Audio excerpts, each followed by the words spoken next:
A humble-looking gentleman donning suspenders and a newsboy cap calmly stepped outside, and the cool air hits him almost immediately.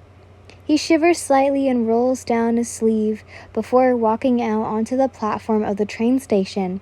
He sighs tiredly as he reached into his pocket, deftly flipping open the pocket of cigarettes, and then patted down for his lighter.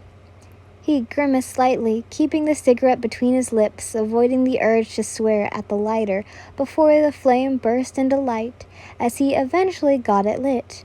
Once satisfied, he took a drag as he leaned against the cold brick wall. He sighs as his lungs fill with smoke. It was nearing the end of his work shift, and soon it wouldn't be long until the sun comes up. He feels his eyes flutter close, if only for a moment. Not to sleep, but just to block the rest of the world like it doesn't exist.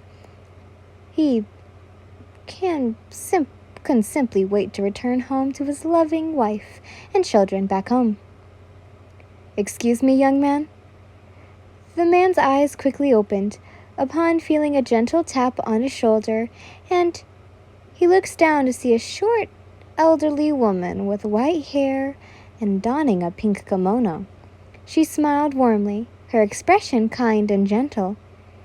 "Is this the Kunosumura train station?" she asked. Removing a cigarette from his lips, the gentleman smiled. "Yes, it is, ma'am," he replied kindly. His answer delighted her greatly as she released a breath of relief, as if she'd been searching for ages to find the station. And oh, how right he is. Thank goodness," she courted. "I finally made it." She says more to herself. "Tell me, has the 6:15 ran yet?" she asked. "Uh-huh. The 6:15?" The man pondered. But it eventually dawned on him. She's talking about the Class C11 type, 264T steam locomotive that runs at 6:15 p.m. The S.L. Mugen. "I'm sorry, ma'am," he apologizes. "I'm afraid that train has long since debarked, and it won't be back for another 14 hours or so." He saw her smile begin to frown, and couldn't help but emphasize with her. "I see," she says softly. But you could always wait till morning for the next train." He tries to cheer her up, but his reassuring response didn't vary little. Though she really anticipated his offer, there's little to no time to sit and wait. She had seen the vision, and now the time has come. Her dear son-in-law was in grave danger, and she didn't have much time to wait for another train. "Thank you kindly, young man." Her smile returns. "I really appreciate your help, but I'm afraid I cannot wait for another. I have somewhere to be," she says. "What?" "I'll just walk then." She chortles. Confused, the man was about to ask, but gasped when the elderly woman walked towards the train tracks, and with her walking cane, she carefully stepped down from the platform and onto it. Hold on, ma'am. You can't walk on the track. It's dangerous." He sweat dropped, trying to reason with her. A hearty, arrogant laugh erupts from her. "Back in my youth, Dangerous was my middle name," she exclaimed proudly, continuing down the tracks. "Old bones don't fail me now," she added. The man only sweated anxiously, slightly panicking. What should he do? Should he call for help or try to stop her? He didn't know, but couldn't let her walk on the dark track. She couldn't get hurt or worse, get run over. "Ma'am, bah!" The man suddenly let out a startled yelp when something snatched his cap off his head and dropped it onto the ground near his feet. What? Looking up, he saw a winged creature slightly fly over and towards the elderly woman. It was an owl, as it landed on her shoulder. The man just stood there dumbfounded, watching the elderly woman disappear into the night. "I don't have much longer, Shiro," Otsu says softly. "Time is running out, and I fear the worst is yet to come." True.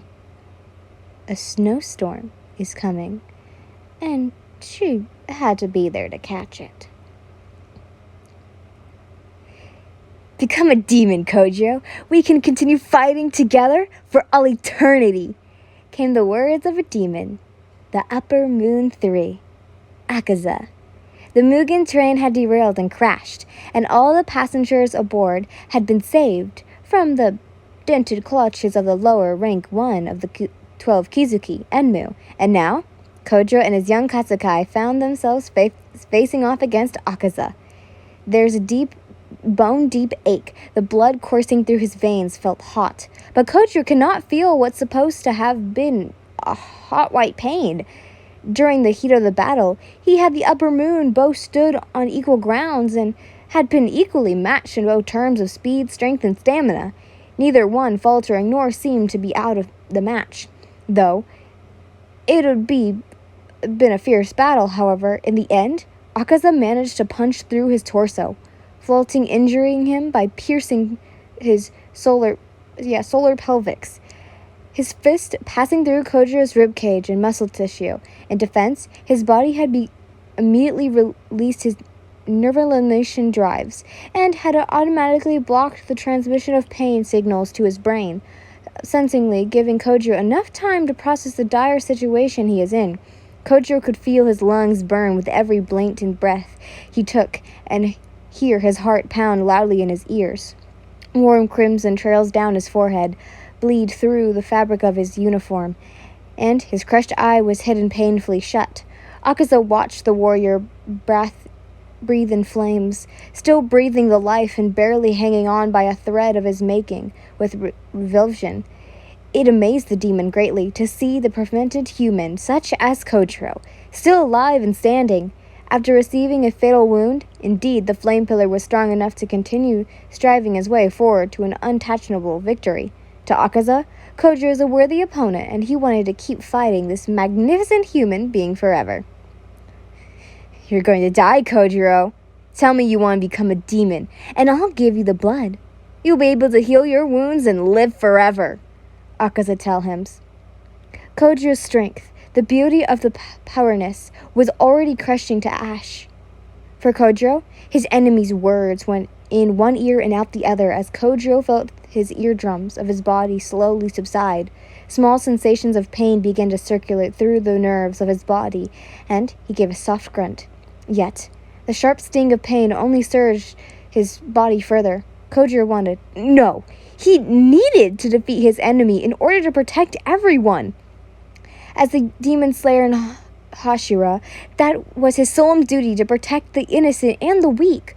Kojiro has never once been afraid. Even in the world infested with wicked demons, he generally enjoys being alive and refreshes in all of experiences, and did not fear death. They say displeasing empathy for the weak and optimistic are considered weakness. But Kojiro knew this is not true whatsoever, as he draws his strength from it. He built his swordsmanship around the idea and used his strength nobility. He had every opportunity to give up and abandon what his mother taught him, because the world can be so unbearably cruel. Even his loss of kindness in the face, his aloof father, however, Kojiro never did and never will, and even made sure to teach his younger brother to do the same. And he also never did that to the battering young Tanjiro and his friends for their kindness, enthusiasm, and manship. And encourage them to continue flourishing and enjoy life to the fullest. He briefly remembered the words of his mother, once said to him as a child, that he must use his strength ability and embrace the hardships of the world, no matter how unfair and cruel it could be. Kojiro, Akaza calls his name again. You're a worthy foe. Your skills, strength, and technique are superb, he praises. You'll make a perfect demon. We could stay fighting together for all eternity. Can't you imagine how wondrous that would be? It almost sounded like the demon was begging him, just a twisted excuse to have fun to never end. No, Kojiro Rengoku is going to continue this fight for his mother, his father, Senjiro, his young Kasukai, his wife and son. Suddenly his mind drifted to images of his beloved Yin and son Tayo. Remembering the tender expression she wore while looking down at the baby boy that resembled him, Kojiro, in her arms, she held Tayo closer to her, gently swaying her body, head perched on the right side of his son's back, with fingers thoroughly and sweetly stroking along his spine to soothe him. Tayo cooed softly, also donning a calm expression, and enjoyed the drowning and the feeling produced from being in contact with his beautiful and kind mother. A wonderful image of his wife and child. Kojiro remembered how urgently awestruck he'd been, his heart slowly igniting an overwhelming joy and love at the sight before him. To see the woman he proudly called his own, cuddling his child with all the love and affection she had seen towards him, was enough to renew his resolve. Back to reality, Kojiro's face suddenly hardens as he glares deadly at his foe. Akaza gasped upon seeing the fiery burning within his eyes as Kojiro, within any warning, rambled the sharp edge of his sword into the upper moon's neck, stunning the demon greatly. Akaza lifted his free arm, but Kojiro grabbed it, gripping onto it with an iron hold, pinning the upper moon in place. "No!" The flame pillar finally spoke. "I would rather perish than become an apiline creature like you, Akaza." He was going to die here. Kojiro knew it. But he wasn't about to let this vile demon get away. This is his sole duty, to avenge all the evil, and if he is going to die, then he's going to die killing this demon. He'll hold him for long enough for the morning sun to rise and kill him. At least his sacrifice would be worthy. "You're not getting away, even if my body collapses. I'll hold you until the sun rises."